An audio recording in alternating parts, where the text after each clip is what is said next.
ლიტერატურული საღამომშვიდობისა სრულიად საქართველოს. დღეს შაბათია 21 საათი, რაც იმის მაუწყებელია, რომ ტელეკომპანია ქართულის საეთერო ბადეში თქვენ თვალყურს ადევნებთ ლიტერატურულ შემეცნებით გადაცემას ქუჯის დროა. გადაცემა, რომლის იდეა ფიქსი მთავარი მიზანი გახლავთ საქართველოში კულტურული, სახელოვნებო, ლიტერატურული პროცესების საინფორმაციო მხარდაჭერა, გაშუქება, ლიტერატურის პოპულარიზაცია და ამ გადაცემას აქვს კიდევ ერთი ძალიან სიმბოლური, იდეური ჩანაფიქრი. იცით, რომ ჩვენს ქართულ ისტორიულ მეხსიერებაში ქუჯი დალექილია როგორც ერთიანობის სიმბოლო, როგორც პარალელი და ყველაზე კარგი მაგალითი იმისა, თუ როგორ უნდა მოხდეს ტერიტორიული მთლიანობის შენარჩუნება, აღდგენა. ამდენად ქუჯის ამ გადაცემას აქვს ასეთი სანუკვარი იდეა, მიზანი, ამოცანა, სურვილი, როგორც გინდა ისე დაარქვით, რომ ლიტერატურა გახდეს ის ხიდი, სივრცე, სადაც ადამიანები დაბრუნდებიან უპირველეს ყოვლისა ერთმანეთთან და ერთად მყოფი ადამიანები ლიტერატურის სახელით უკვე ჩვენ შევძლებთ აი ამ სანუკვარი მიზნისკენ სვლას. დღეს შაბათია 21 საათი, მე ამირან ჯანჯღავა გახლავართ და ჩვენ საუბრობთ ლიტერატურაზე. დღევანდელი გადაცემის ძალიან მნიშვნელოვანი და სიმბოლური სტუმრები მინდა გაგაცნოთ საქართველოს ეროვნული ბიბლიოთეკის გენერალური დირექტორი ბატონი კონსტანტინე გამსახურდია, ამავდროულად მთარგმნელი, მწერალი, მეცნიერი, დიპლომატი და ძალიან ბევრი რეგალია, რომელიც თქვენთან მიმართებით შეიძლება აისახოს, აქ შემოვიფარგლები. ძალიან კარგად გიცნობთ თქვენი ოჯახიდან გამომდინარე, თქვენი ბიოგრაფიით ქართველი მაყურებელი და არა მხოლოდ მაყურებელი და ბატონი ბესო გვაზავა, რომელიც გახლავთ ლიტერატურულ კონკურს ფესტივალ ქუჯის დამფუძნებელი. წინა სიტყვაობაში, სანამ მე უკვე სტუმრებთან გადავიდოდე, შეკეთებით კიდევ ერთხელ მინდა ხაზგასმით აღვნიშნო, რომ ლიტერატურა ყოველთვის იყო ის საცავი, ის კათარზისი, სივრცე, რომელშიც ყველა ის მნიშვნელოვანი კომპონენტი, ისტორიული ღირებულება და ფასეულობაა შემონახული და გადარჩენილი, რამაც ჩვენი იდენტობა, თვითყოფადობა, განაპირობა კიდეც და სახელმწიფოებრიობა მოგვიტანა. ამდენად ჩვენ ვაგრძელებთ აი ამ ისტორიულ ხაზს და პირველი შეკეთებით გადავალ ახლა მე ბატონ კონსტანტინესთან. მოგესალმებით ბატონო კონსტანტინე. მოგესალმებით, მიესალმებით ჩვენს ტელემაყურებელს. და მაინტერესებს უშუალოდ იმ მნიშვნელოვანი თემატიკით დავიწყოთ უკვე მე-8 წელია, რაც ქართულ ლიტერატურულ კონკურს ფესტივალთა შორის ძალიან ისეთი მაღალი სანდოობით, ობიექტურობის მაღალი ხარისხით გამოირჩევა ლიტერატურულ კონკურს ფესტივალი ქუჯი. და თქვენ, როგორც ვიცით, აი ამ ფესტივალთან ძალიან აქტიურად, ეფექტიანად თანამშრომლობთ. ბოლოს თქვენ დაჯილდოების ცერემონიალზე სიტყვითაც გამობრძანდით და მაინტერესებს თქვენი შეფასება, მოსაზრება, ზოგადად აი ამ ფესტივალ კონკურსების საჭიროების და ზოგადად თანამედროვე ლიტერატურული პროცესების შესახებ. რა თქმა უნდა, ჩვენს ფესტივალს, რომელიც თქვენ ახლა ახსენეთ, ძალიან დიდი მნიშვნელობა აქვს დღევანდელ საქართველოში. ის არ არის არც ელიტარული, ის არ არის კლანური თავისი არსით და არ უკავშირდება რაღაც პოლიტიკურ, ასე ვთქვათ, კონსტელაციებს, მოდით ესე ვთქვათ. არამედ ის მართლაც სახალხო ფესტივალია. სწორედ ამის გამო ჩვენ დავუჭირეთ მხარი ჩვენ ბიბლიოთეკამ და გავხდით ასევე ერთ-ერთი ვთქვათ კონტრიბუტორი, წლის შემომდანი ამ ფესტივალის მიმდინარეობას, მის შედგომას, რაც შეეხება. მე მახსენდება ერთი ესეთი ცნება, სასიცოცხლო სივრცეს უკავშირდება მე-19 საუკუნეების მიჯნაზე ავსტრიელ პოეტს ჰუგო ფონ ჰოფმანსტალს, რომელმაც წაიკითხა ლექცია ვენაში ლიტერატურა როგორც ერის სასიცოცხლო სივრცე. ნამდვილად ჩვენს შემთხვევაშიც ასეა, შეიძლება ითქვას, თუ პარალელს გავავლებთ, ის მართლაც სასიცოცხლო სივრცეა. და როგორ არის იცით, რომ ის უკავშირდება პირდაპირ ერათქმნადობის პროცესს. ახლა იმას შეიძლება ეგონოს, რომ მე თითქოს ისე ვფიქრობდი, რომ ჩვენი ერი შექმნილია, რა თქმა უნდა, ის ჩამოყალიბებულია და ის 2000 წელზე მეტია, რაც არსებობს როგორც სამეფო საეკლესიო ერი, რომელიც სხვადასხვა არის იმავდროულად კულტურნაცია, შეიძლება ასე ვუწოდოთ მას. და ქუჯიც აი ამ როგორც ისტორიული ფიგურა ამ ყველაფრის დასაწყისში დგას. ანუ კულტურა იყო ის, რამაც გააერთიანა სხვადასხვა ლანდშაფტებში ლანდშაფტებში მცხოვრები და ჩვენი ქვეყანა მართლაც მდიდარია თავისი ლანდშაფტებით, აი სხვადასხვა ლანდშაფტებში, სხვადასხვა კილოკავებზე მოლაპარაკე ჯგუფები, სუბეთნიკური, ესე ვიტყოდი, სუბეთნიკური, იმიტომ რომ ეთნოსი მაინც ეს მონათესავეს ქართველური, საერთო ქართველური კულტურული სივრცეა, ენობრივი სივრცეა და რა ჩვენ ასეთნაირად მოვედით მე-19 საუკუნის ბოლომდე, შემდეგ უკვე 19 საუკუნეში ინდუსტრიული რევოლუციასთან, მსოფლიოში ეს ინდუსტრიული რევოლუცია ფესვი რომ გაიდგა, რაღაცნაირად გავრცელდა და ასე ვთქვათ, დაიწყო ჩამოყალიბება თანამედროვეერებმა, მე მინდა რომ მაინც მცირე და ნიუანსური განსხვავებები თქვა რა განსხვავება არის აი ამ ძველ ერსა და ახალ ერად ჩამოყალიბება დაიწყო არა და ეს უკავშირდება ისეთ ფიგურებს როგორც სოლომონ დოდაშვილი, ნიკოლოზ ბარათაშვილი, ალექსანდრე ორბელიანი, შემდეგ უკვე ილია და მისი თანამოდასენი და ეს ყველაფერი დაგვიგვინდა უკვე 1918 წელს უკვე ჩვენი ერის სახელმწიფოს ჩამოყალიბებით დაფუძნებით, მოდი ესე ვთქვათ, მაგრამ პროცესი გრძელდებოდა, შემდეგაც გრძელდებოდა და დღესაც გრძელდება. აი ეს ვიგულისხმე, როდესაც ვამბობ ერის სასიცოცხლო სივრცეს და აი ამ ერათქმნადობის პროცესს. ილიას დროს მაგალითად ილია აღნიშნავს, რომ როდესაც კითხავ ამ ტერიტორიაზე მცხოვრებ ხალხს, რომ გულისხმობს ორ გუბერნიას გულისხმობს, ორი გუბერნია იყო არა. ვიკითხავ ქართველი ვინ ხართო, არავინ არ გეტყვის რო ქართველი ვარ. შეიძლება აქეთ აღმოსავლეთში ვიღაცა მაინც გითხრას, უფრო შეიძლება კახეთში გითხრას ვიღაცა, მან ქართლში არსად მეტი არსად არ გეტყვიან რომ ქართველი ვარ. აი ეს არის სწორედ ის ამოცანა, რომელიც დღეს განვითარება ამ პროცესისა, ერათქმნადობის პროცესის. გულისხმობ ერის სახელმწიფოს გულისხმობ, რომელიც განსხვავდება თავისი ნიუანსებით სამეფო საეკლესიო ერისგან.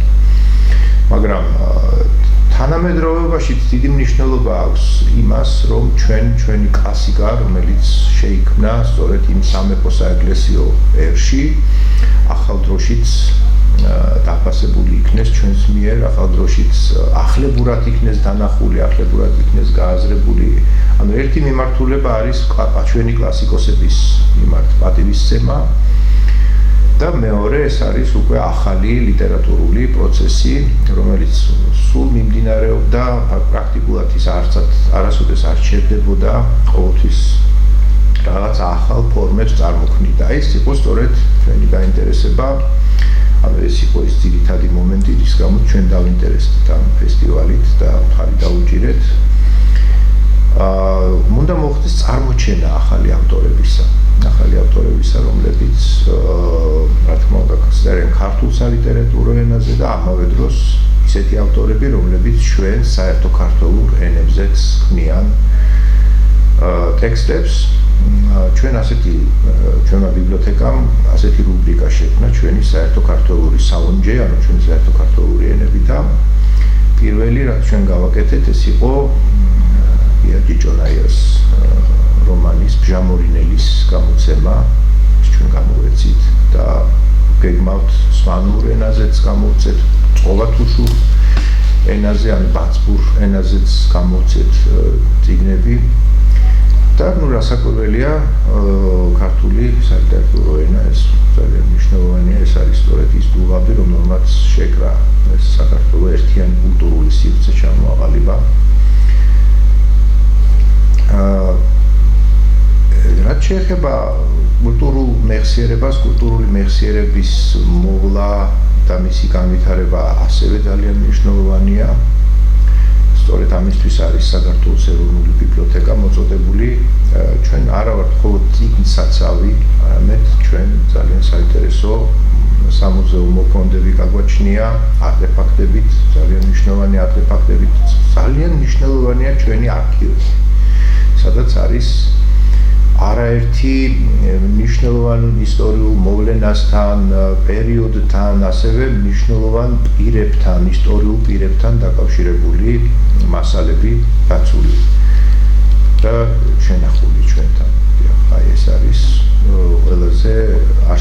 მიზეზი ჩვენი ბიბლიოთეკის არსებობასთან და მის განვითარებასთან დაკავშირებით. კეთილი. ძალიან დიდი მადლობა, საკმაოდ ისეთი ამომწურავი, შინაარსობრივი, ქრონოლოგიურად არგუმენტირებულად გაჯერებული ექსკურსი იყო.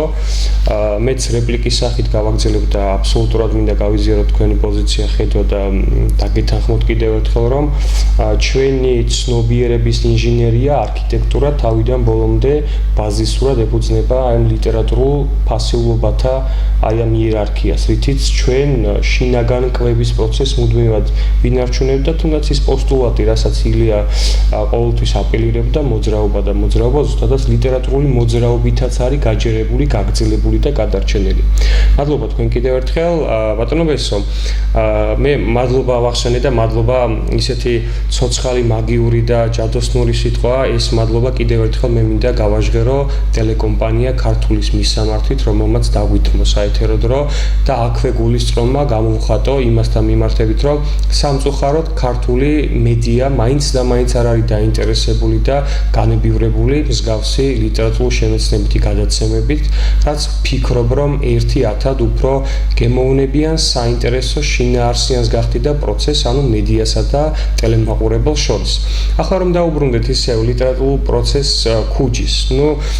მე ვთქვი და კიდევ ერთხელ გავიმეორებ, რომ ვადევნებ თვალყურს, რიგ შემთხვევებში მე ერთი პერიოდი მონაწილეც გახდით და თითქმის არ შემხვედრია არც ერთ ეტაპზე ისეთი მონაწილე თუ დამკვირვებელი თუ გულშემატკივარი, ვისაც რაიმე ფორმით ეთქვას და საპირწონედ ან საეჭვოდ დაეყენებინოს ქუჯის სანდოობა, ჟიურის გადაწყვეტილებათა მიღების პროცესი, ამავდროულად ხარისხობრივი მხარე და ასე შემდეგ.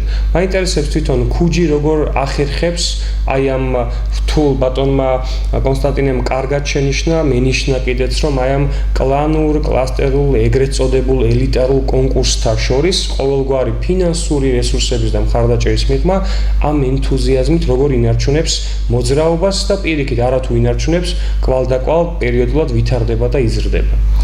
მოგესალმებით, სანამ უშუალოდ ამ კითხვას გავცემდე პასუხს, მანამდე ბატონ კონსტანტინეს გამოვეხმაურები, მან აღნიშნა, რომ 19 საუკუნეში ქართულმა მწერლობამ და მწერლებმა ილია ჭავჭავაძის ხელმძღვანელობით ფაქტობრივად მოამზადეს ნიადაგი იმისათვის, რომ 1918 წელს გამოცხადებულიყო საქართველოს დამოუკიდებლობა. ძალიან დიდია ქართველი მწერლების როლი ჩვენი დამოუკიდებლობის შექმნაში. ეს მაშინ პირველი რესპუბლიკის დროს, მაგრამ არანაკლები და მე ვიტყოდი, რომ და არ ვიქნებით სუბიექტურები და მიკერძოებულები, ძალიან დიდია როლი ზვიად გამსახურდიასი და მერაბ კოსტავასი, რომლებიც მხოლოდ იმიტომ კი არ არიან დასაფასებელები და გმირები, ეროვნული გმირები, რომ საქართველოს დამოუკიდებლობა გამოაცხადეს. ისინი 37 წლის განმავლობაში დაუღალავად ერთგულობდნენ იდეას, რასაც საქართველოს დამოუკიდებლობა ერქვა.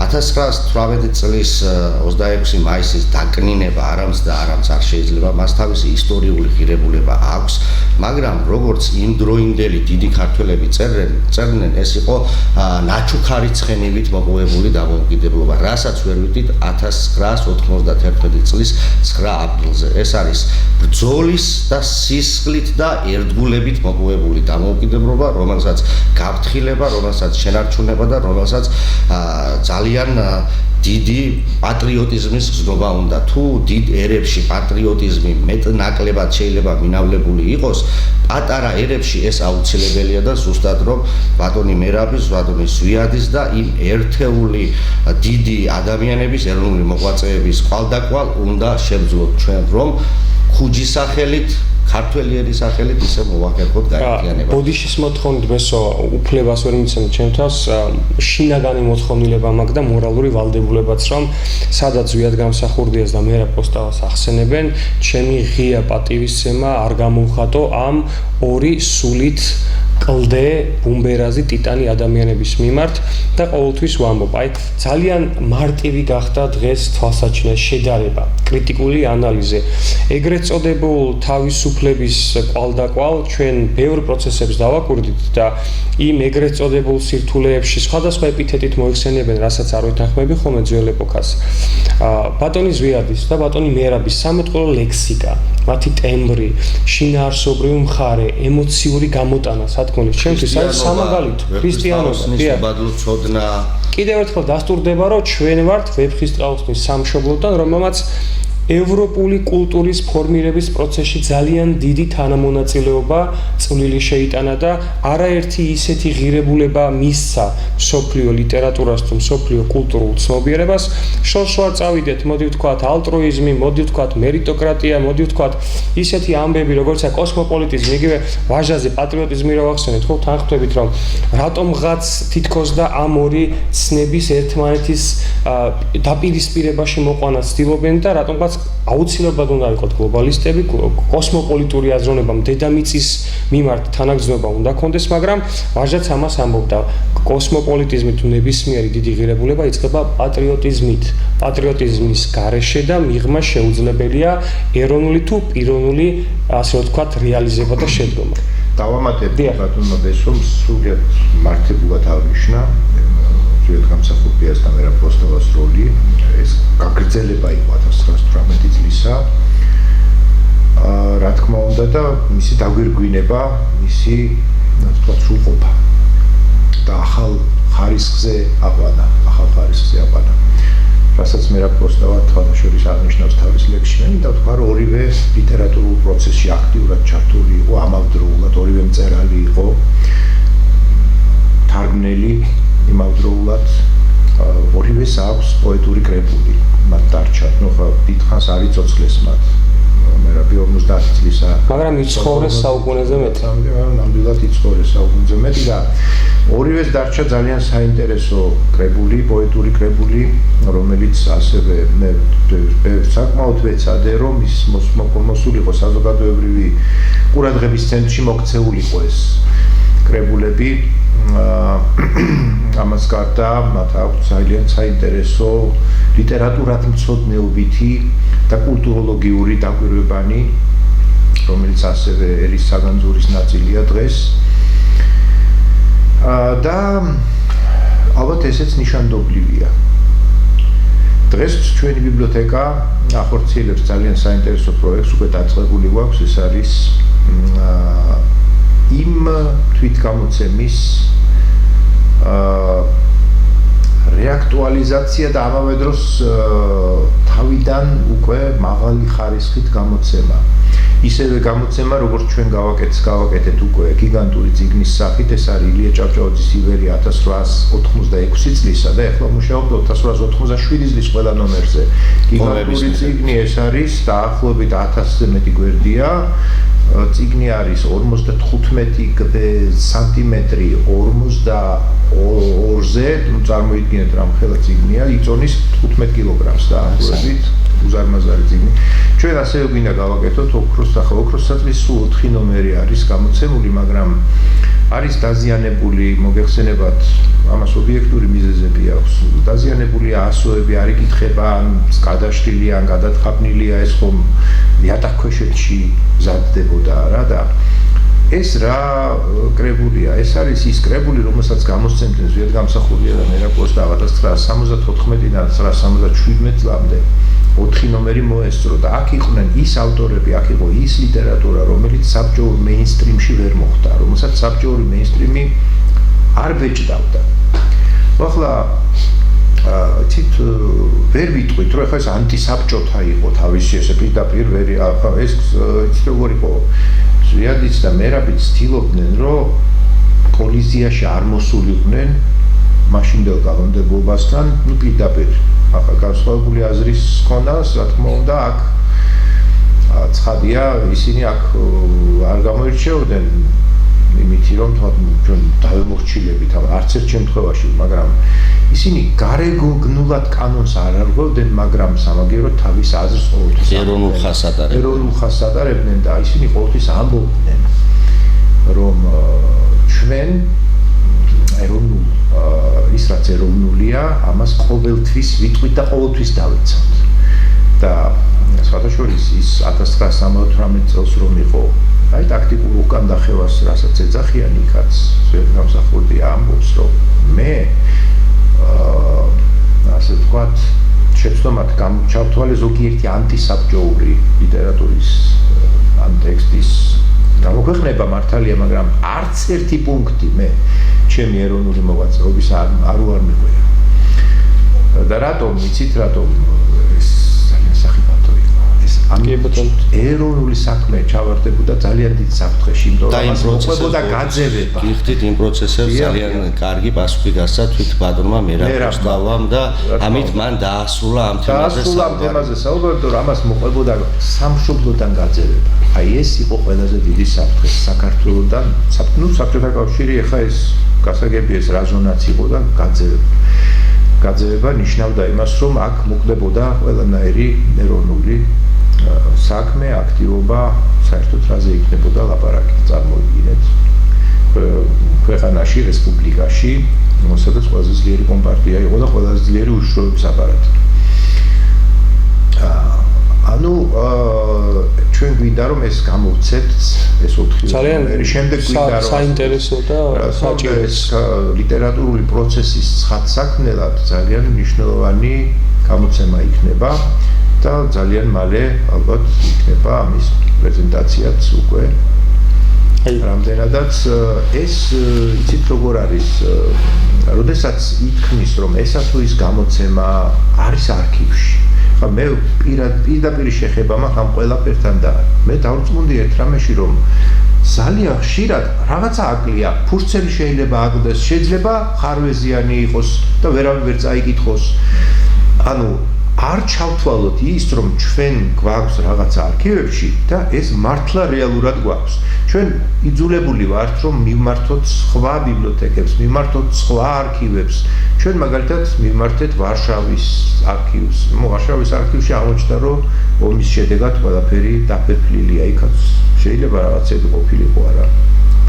მაგრამ ვარშავა დაიბომბა უწყალოდ და იქ არაფერი არ, მაგრამ სამაგეროდ ჰელსინკის არქივშია, პეტერბურგის არქივშია ძალიან ბევრი რამ გადარჩენილი.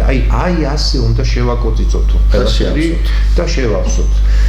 აი ეს არის ჩვენი მუშაობის ასლად ძალიან საინტერესო, საჭირო, ღირებული და ალბათ ამაში იგულისხმება, როდესაც ჩვენ საუბრობთ, რომ თვითყოფადობისთვის საჭირო ყველა კომპონენტი, ელემენტი უნდა გადარჩეს, გადაეცეს თაობიდან თაობას და რეაქტუალიზაცია მოხდეს. ბატონო, ეს ვერ დაგამთავრებინეთ სამწუხაროდ ქუჯისთან მიმართებით. პრინციპში ყოველთვის ამაღელვებელი და სასიამოვნოა, რა თქმა უნდა, ბატონ ზვიაძე და მერაბზე საუბარი იმ პერიოდზე, ეს მართლაც 80-იანი წლები ჩვენ სამწუხაროდ ვერ მოვესწარით, მე და ამირანი ამ შემთხვევაში, მაგრამ ყველა ვინც იგონებს, ეს იყო ამაღლებული წუთები, იმიტომ რომ მთელი ერი ერთი იდეის გარშემო გაერთიანდა და ჩვენთვის ძალიან სასიამოვნოა ის, რომ ქუჯმა 2024 წლიდან მოყოლებული დააწესა ეროვნულ ბიბლიოთეკასთან ერთად და ამაში ძალიან დიდი წვლილი მიუძღვის ბატონ კონსტანტინე გამსახურდიას, ზვიად გამსახურდიას სახელობის პრემია.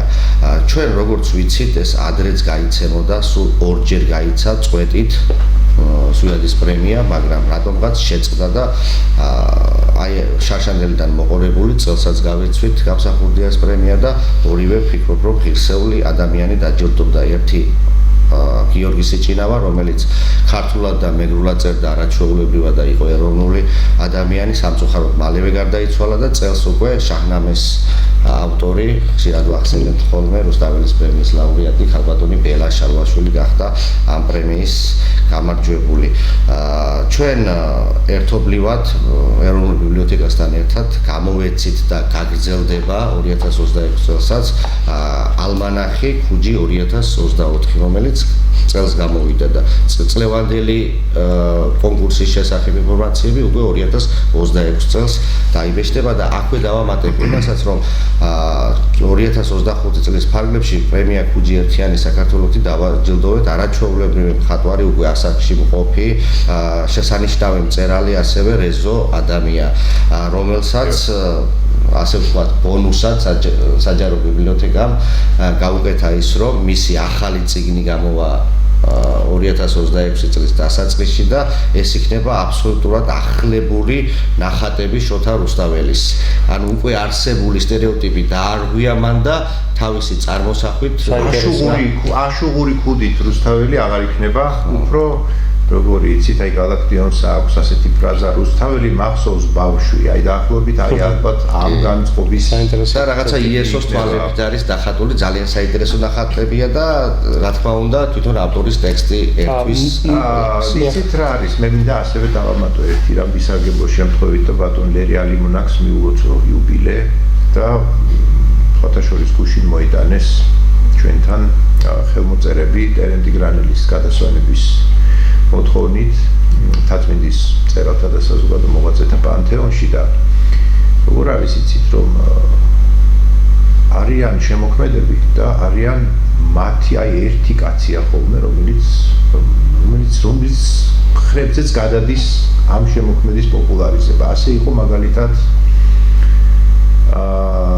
უოლტ უიტმენის შემთხვევაში ემერსონი რომელმაც თავის თავზე აიღო რაღაც თითქოს უიტმენის ჩვენება სამყაროსთვის რომ წარმოაჩინა უოლტ უიტმენი და ამერიკის ასე ვთქვათ ციგნიერ საზოგადოებას გააცნო ლიტერატურულ საზოგადოებას ასეთი იყო ჯონ რასკინი ბრიტანეთში რომელმაც პრერაფაელიტების საოცარი ხახადრობა და საოცარი ლიტერატურა ძალიანაკლები აქვს მათ აი ეს გააცნო საზოგადოებას ბრიტანეთში და აი ასეთი არის ლერი ალიმონაკი რომელმაც ტერენტი გრანელი გააცნო ქართულ საზოგადოებას ის იყო პირველი შეიძლება ითქვას რომელმაც დაწერა საოცარი ესე მას მარტო ესეც არ არის ეს არის ლიტერატურული კვლევა შეაგროვა მისი ნაწარმოებები სოფელ გზადაგზა დადიოდა და ფაქტობრივად მთელი სიცოცხლე მიუძღვა ტერენტი გრანელის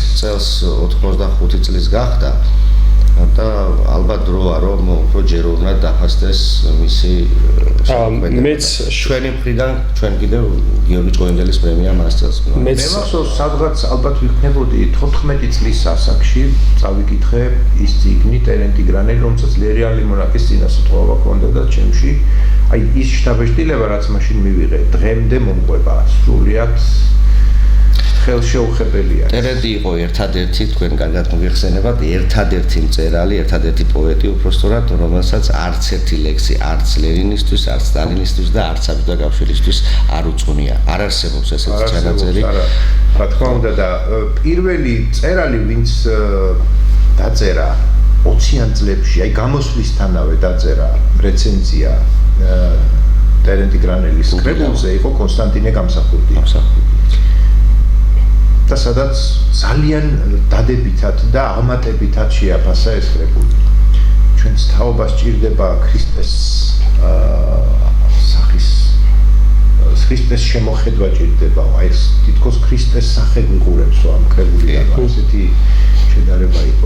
ძალიან ბევრს უმუშავია შემდეგ და მანამდეც იყო ერთი უბილავა ტერენტიზე, მაგრამ იმდენი რამდენიც გააკეთა ლერი ალიმონაკმა, მისი სახელის უკრავსაყოფად არცეც არ გაუკეთებია.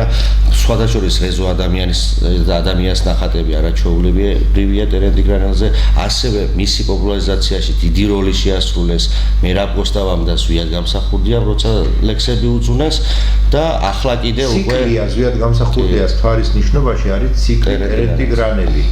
მე აი ასეთი ლექსიც მახსენდება სწორედ ალბათ ტერენტი გრანელის სულიერ განწყობას ეს ლექსი ასახავს მასარკერად თვითის ხეულე თავი შენი ან თარგი მტრად სულიან სანთლად რადიმშვენე ვიდოდი თვით კოშკი როზღრუბელ ბროლ თამშვენი დამეცაცით ამავსოწვით საოცარი სურათხატები, ეპითეტები, შინაარსობრივი გადასვლები.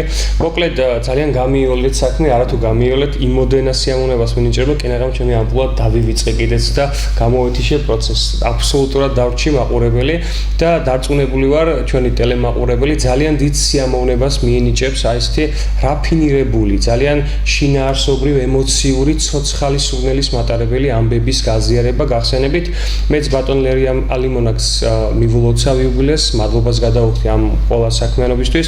პატარა სარეკლამო ჭრაზე უნდა გავიდეთ ჩვენ, სადაც ბატონი კონსტანტინეს სიტყვით გამოსვლა უნდა გაგიზიაროთ, რომელიც ლიტერატურულ კონკურს ფესტივალი ქუჯი 2025-ის სცენაზე დაჯილდოების ფინალურ ეტაპზე შედგა, თუმცა იქამდე პატარა ჩემი რეპლიკაც მინდა შემოგაშველეთ, როდესაც ბატონი კონსტანტინე საუბრობდა ბატონ მერაბზე და ზვიაძე, უცბად ყურთან ამიხმიანდა და სურათხატი წარმომიდგა სიორენ კირკეგორს შეში და თრთოლა, იქ ძალიან კარგი ტექსტია და იქ ერთგან ამბობს, რომ ბოლოს და ბოლოს პოეტების სახით სიყვარულსაც ხომ თავისი მოძღვრები ყავსა. დიახაც მერაბიც და ზვიადიც იყვნენ ის მოძღვრები, რომლებიც არა მხოლოდ სიყვარულს, სამშობლოს და ადამიანში სულის ვერტიკალურ მედროშეობას ფარველობდნენ, აძლიერებდნენ და დიახაც ჩვენამდე მოიტანეს ეს ყველაფერი. ეს არიან აპოლოგეტებიც და ადვოკატებიც სიყვარულის. ნამდვილად. ასე რომ ახლა ჩვენ დააგტოვებთ აი ამ საინტერესო ვიდეო ფილმთან, სადაც თქვენ შეძლებთ მოისმინოთ ბატონი კონსტანტინეს სიტყვით გამოსვლა. ადამიანი, რომელიც ახლა მსურს თქვენს წინაშე წარმოადგინო, მან მემკვიდრეობით მიიღო ფილოლოგიის ცოცხალი სიყვარული. ადამიანი, რომელსაც ბავშვობიდანვე ჰქონდა ლიტერატურასთან ცოცხალი შეხების ფუფუნება.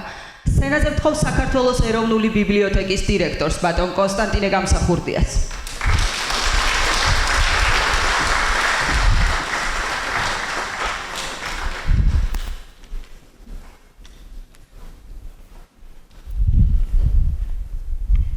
მოგესალმებით, პატივცემულო საზოგადოებავ, ძვირფასო ალბატონებო და ბატონებო, ძვირფასო მეგობრებო. ლიტერატურული ფესტივალს ქუჯი აქვს რამდენიმე მნიშვნელოვანი კულტურული, საგანმანათლებლო და საზოგადოებრივი როლი, განსაკუთრებით რეგიონული და ახალგაზრდა ავტორების მხარდაჭერა და მისი მნიშვნელობა შეიძლება რამდენიმე ძირითად მიმართულებად დაიყოს. პირველი, ახალბედა ავტორების მხარდაჭერა.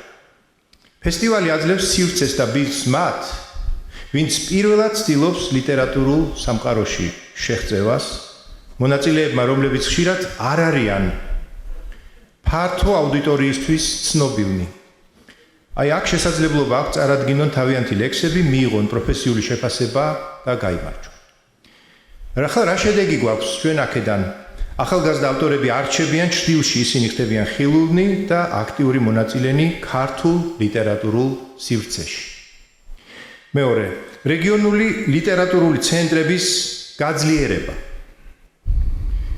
ეს გულისხმობს ფესტივალის გამართვას სამეგრელოს სამ ქალაქში, ზუგდიდი, სენაქსა და წალენჯიხაში, რაც ამყარებს იდეას, რომ კულტურა და ლიტერატურა მხოლოდ დედაქალაქთან არ უნდა იყოს დაკავშირებული. სამეგრელო, როგორც ისტორიულად მდიდარი რეგიონი, ხდება თანამედროვე ლიტერატურული პროცესის ნაწილი. პრეზიდენტი გრანელის სახლ-მუზეუმში ვიზიტი აჩვენებს, როგორ ერწყმის ერთმანეთს წარსული და აწმყო. შედეგი, ლიტერატურა აღიქმება როგორც უწყვეტი პროცესი, სადაც მემკვიდრეობაც ფასდება და ახალი ხედვებიც ყალიბდება. საქართველოს ეროვნული ბიბლიოთეკა, ძვირფასო მეგობრებო, მხოლოდ წიგნსაცავი არ არის. როგორც მუზეუმი და არქივი, ამავდროულად იგი ისტორიული და კულტურული მეხსიერების შენახვას უწყობს ხელს. როგორია ჩვენი მიმართება ქართულ ენასთან და საერთო ქართველურ ენებთან?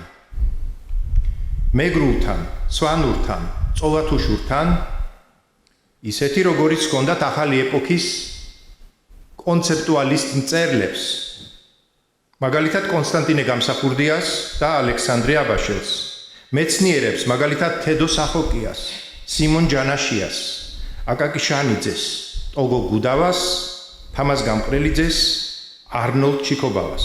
აქედან გამომდინარე, საქართველოს ეროვნული ბიბლიოთეკა ხარს უჭერს ფესტივალ ქუჯის. დაასკვნის სახით მინდა ვთქვა, ქუჯი მხოლოდ ლიტერატურული კონკურსი არ არის, ეს არის პლატფორმა, რომელიც აერთიანებს რეგიონს, ახალ ავტორებს, კითხველებს და ქართულ ენაზე, ასევე საერთო ქართველურ ენაზე მწერალთ.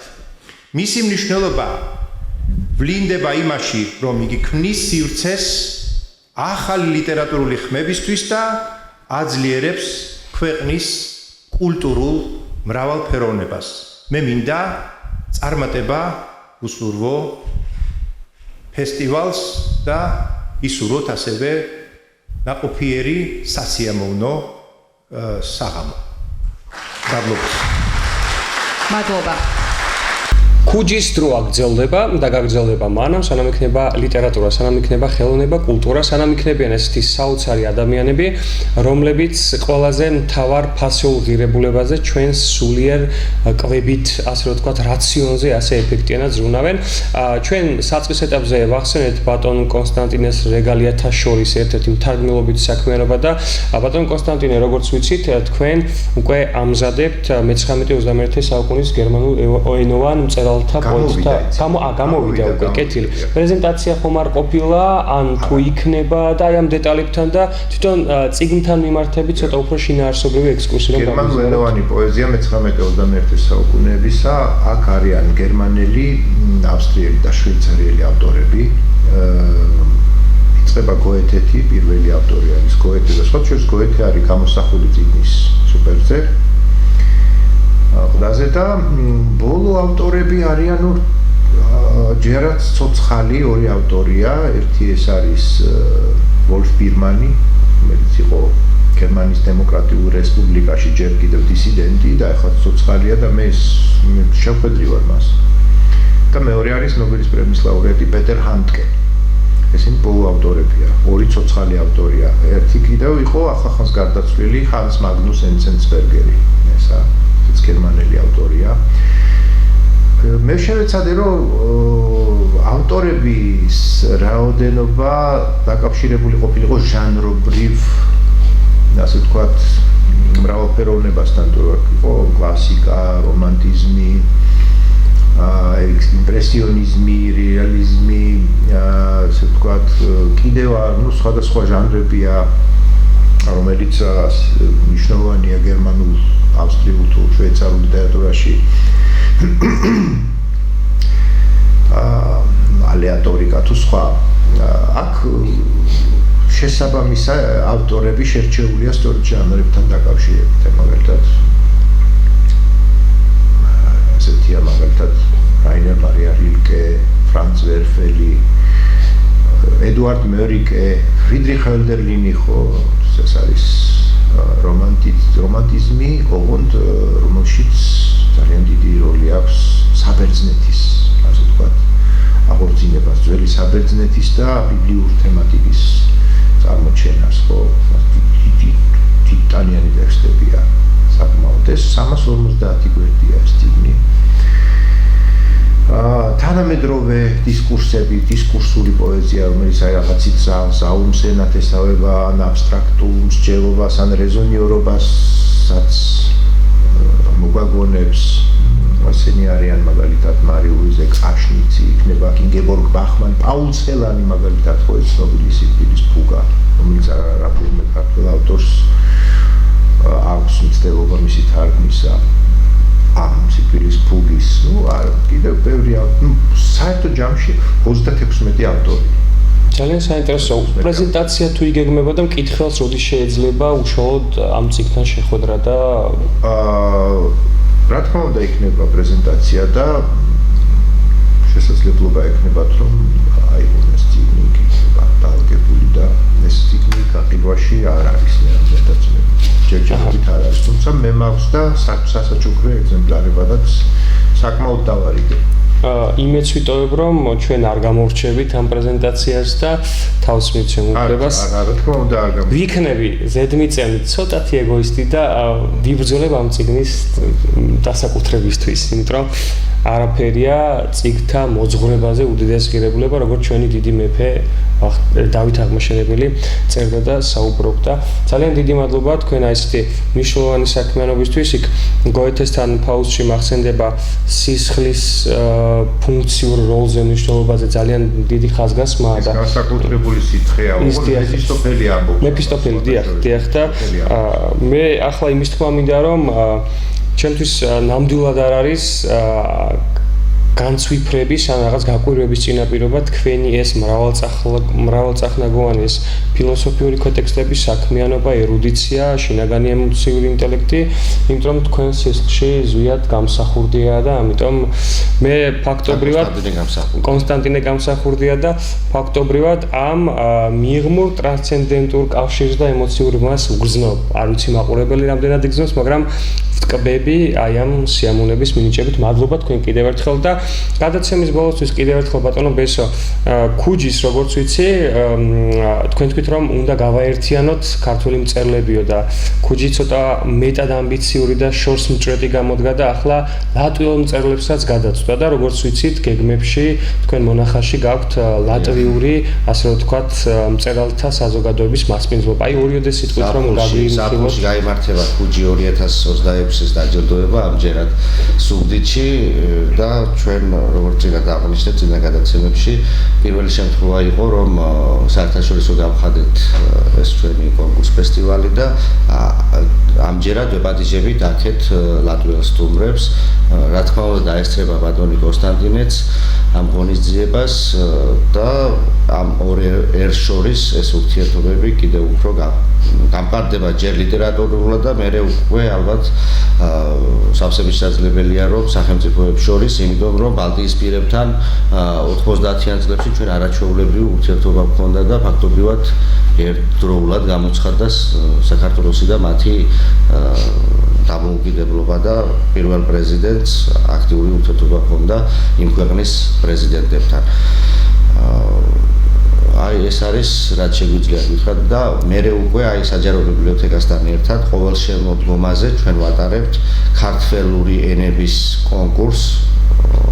ამჯერად ვერ ვატარებთ ამ ეტაპზე სვანურს, თუმცა საომავლოდ გეგმავთ რომ მეგრულს დავუწოთ სვანურის და ერთად ჩავატაროთ და ასევე არის ძალიან საყურადღებო ენა, ეს არის წოვათუშური, რომლის პოპულარიზაციისთვის, განვითარებისათვის მეტია გასაკეთებელი. ეს შეიძლება ქართველურ ენათა ოჯახს არ მიეკუთვნება, მაგრამ ნაწილობრივ შეიძლება ნაწილობრივ და ბევრი ქართული პატრონი ჩვენ ვართ. ბევრი ქართული სიტყვა იქ. რა თქმა უნდა ეს ნახურ ოჯახს ეს ენა როგორც ჩანს საზიაროა ჩვენი და ნახური ოჯახის. აი ქართულიც არის საკმაოდ ძლიერი ქართული პლასტიცაა იქ და რა თქმა უნდა ნახური. ინგუშების და ჩეჩნების ენა იგულისხმება. მაგრამ საქართველოს ტერიტორიაზე ცხოვრობენ ეს. ამიტომაც ეს არის ძალიან მნიშვნელოვანი და თუ ვამთავრებთ გადაცემას, მაშინ სიმბოლური იქნება აუცილებლად ბატონი ზვიად გამსახურდია სიტყვებით დავასრულოთ. კეთილი გისმენთ. ვაშენოთ ჩვენი ტაძარი ქვაზე, ნელში სხდომთ ყლავაც აუნთოთ ყვარი და მიგვიწოდეს ეკლიანი გზაზე წმინდა გიორგი და ნინოს ჯვარი. ყველა ეპოქას აქვს დარგკოლებები, ყველა ეპოქა არსებობს რაღაცა ლაფსუსებიანი, მაგრამ თუ ჩვენ მოწოდების სიმაღლეზე ვიქნებით და ერთმანეთი გვეყვარება, ისე როგორც ზვიასა და მერაბს უყვარდა, როგორც ბათუდანელი ამბობს თავის ლექსში, მაშინ ყველაფერი უკეთ იქნება. ძალიან დიდი მადლობა თქვენ, ორივე თქვენგან ძალიან შინაარსიანი, ემოციური, ცოცხალი, რაც თავარია ქართული ლიტერატურული საუბრებისთვის. ჩემს ტელემაყურებელს კიდევ ერთხელ შევახსენებ, რომ თქვენ თვალყურს ადევნებდით ლიტერატურულ შემეცნებითი გადაცემას ქუჯის დროა, რომელიც ყოველ შაბათს 21 საათზე ტელეკომპანია ქართული საეთერო ბადეში თქვენ შეგიძლიათ იხილოთ. ჩვენი სტუმრები იყვნენ ბატონი კონსტანტინე გამსახურდია, ბატონი ბესო გვაზავა, ასე რომ გემშვიდობებით დროებით მომავალ ქუჯიმდე.